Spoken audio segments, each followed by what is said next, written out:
but it ain't worth it.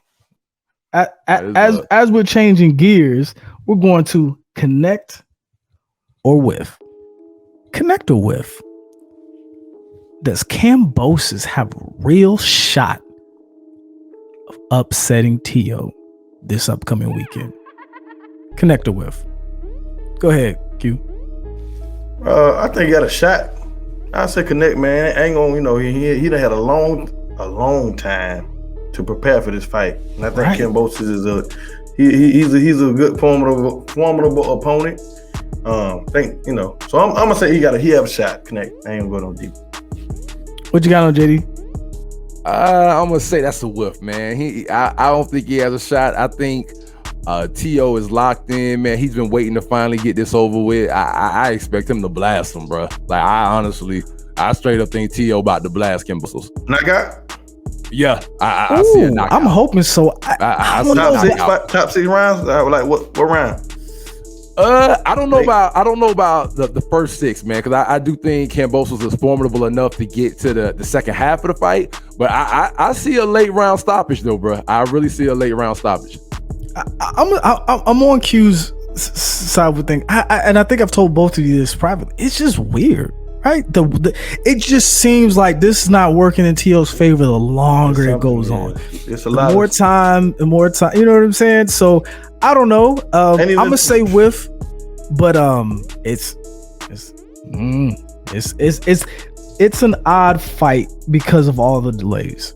So moving on to the next connector whiff. Connector whiff. Will we get to see in 2022 Errol Spence versus Bud? Connect. What you got on your boy? I say connect. This time next year, baby, we in Vegas, man. Time out. Well, what you got on the JD?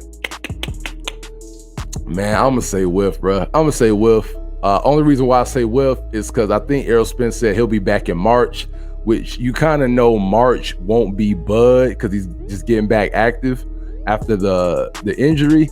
And then honestly, man, I really think he'll end up fighting Ugas, man. I really think that's what makes most sense, bro. What really makes most sense, tune up fight in March, fight Ugas. And at that point, I don't see that happen. Not in 2022. All right. Third connector whiff.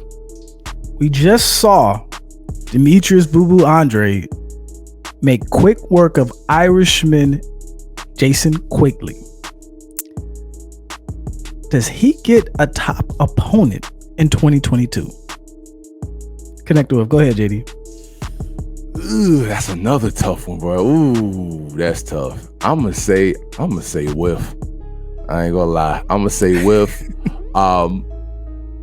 I'll take that back, man. For the first time, I'm gonna reverse that back, man. I'm gonna say connect. Because you know what? I think at this point, Triple G might really understand that the Canelo fight's not happening. I think he might really be getting to that realization.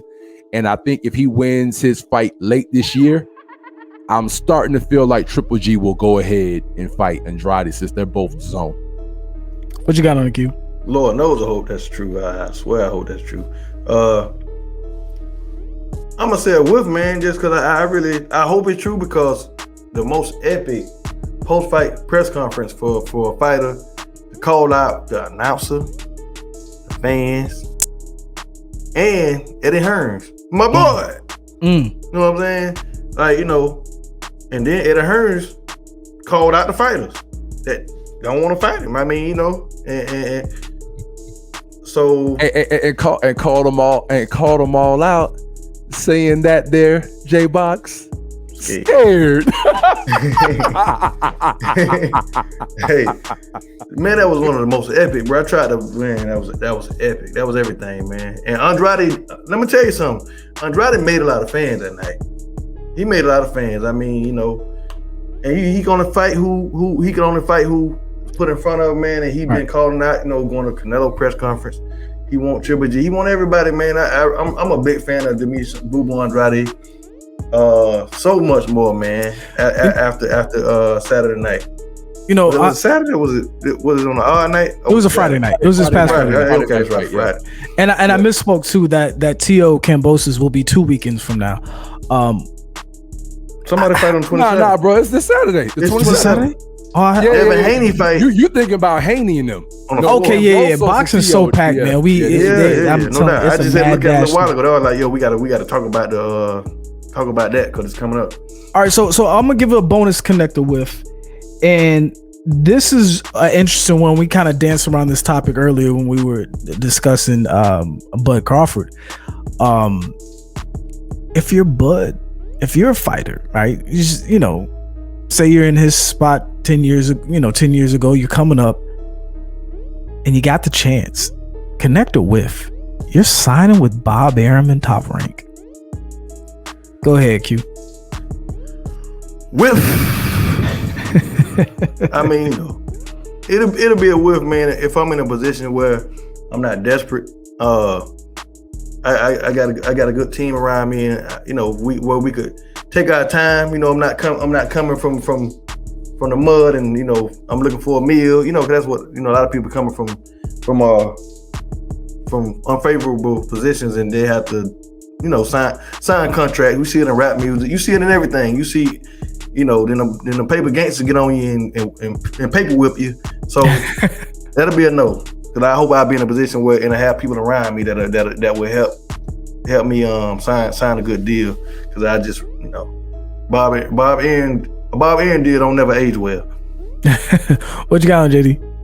I think that's a whiff, especially for Bud Crawford at this juncture in his career, man. I think he'll go the Canelo route, man. I think Bud, while he's not wildly popular, I feel like he's at an elite enough level that I think he can go fight the fight, man.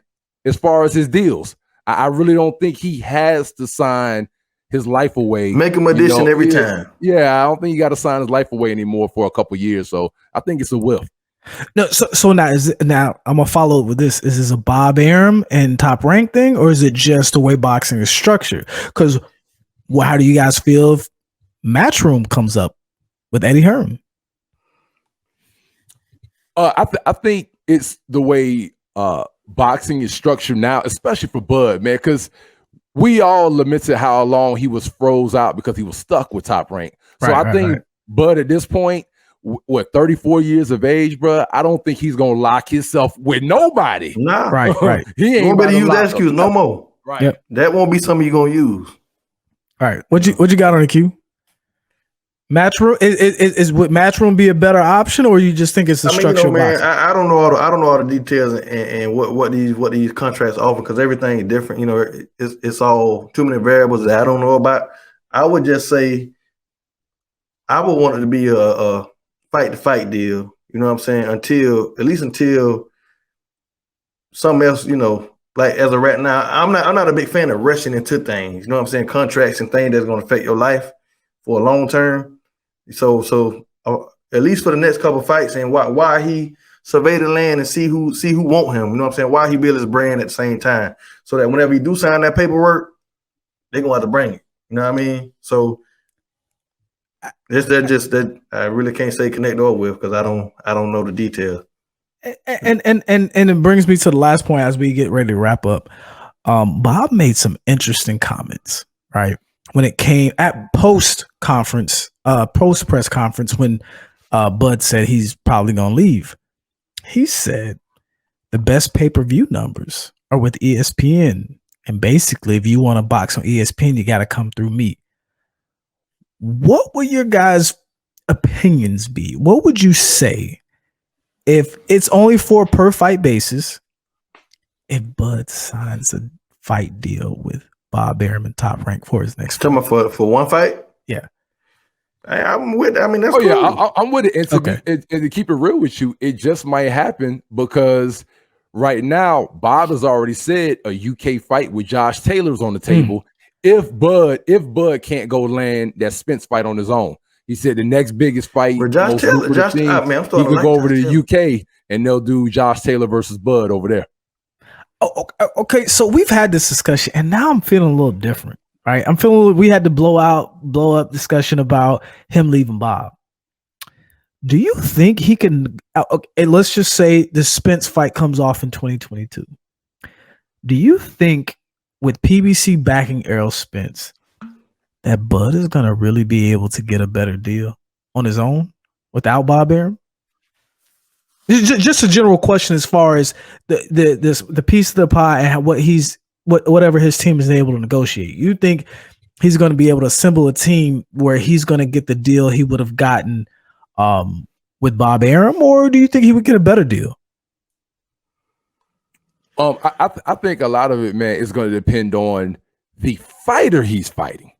No, I'm saying when it comes to Spence, if the Spence fight gets made, do you think he's in a better position? Because he did say the one comment where we were talking about it, like, I've been with him. He couldn't get me to fight. We'll see we'll see if I can get the fight on my own. If he goes into the Spence fight, let's say it comes off and Spence, here's little Boxing Vibez TV talking about, I'm gonna shut these motherfuckers up. You know what I'm saying? Mm-hmm. And he takes the fight. Do you feel like Bud is then in a better position to get a better deal to fight Spence? Because that's what I think we're talking about with the structure of boxing. Like, is he gonna get more of the money? Is he gonna get a bigger piece of the pot? Or will he be at a deficit in the negotiation table? They already try to minimize him and what he can do as far as numbers. And so I'm just trying to get a feel of how you guys feel, whether Bud having ESPN behind him would give him more leverage and he would be able to get more money.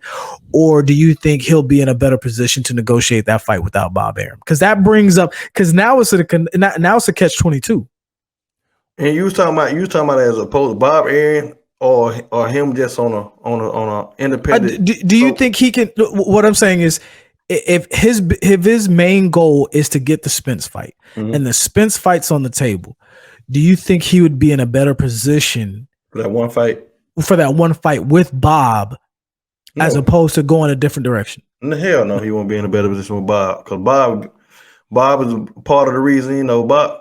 I feel like, man, you do what Pacquiao did, go to PBC for that one fight deal, and for, like, you know what I'm saying, go to PBC where Spence is at. You know what I'm saying?